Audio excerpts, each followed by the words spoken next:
ফাহিম মুনতাসির নামে একজন দাবা প্লেয়ার, তিনি খুব হতাশগ্রস্ত হয়ে একটা দাবাপাট গ্রুপে একটা পোস্ট করেছেন যে চেস খেলে অনেক কিছু করা যায়, কিন্তু মেয়েদের অ্যাটাক করা যায় না, ভলিবল ফুটবল এই ধরনের স্পোর্টসে শিফট হন। তো ভাই, কেন মেয়েদের ইমপ্রেস করা যায় না আমি একটু বলি।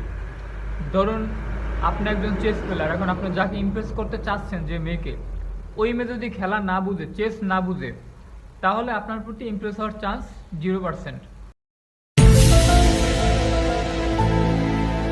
এবার আসি, যদি ওই মেয়েটা চেস খেলা বুঝে এবং ধরুন আপনি তার সাথে একটা ম্যাচ খেললেন, আপনি ওই মেয়েকে পরাজিত করে দিলেন, তো এই ক্ষেত্রে কী হবে?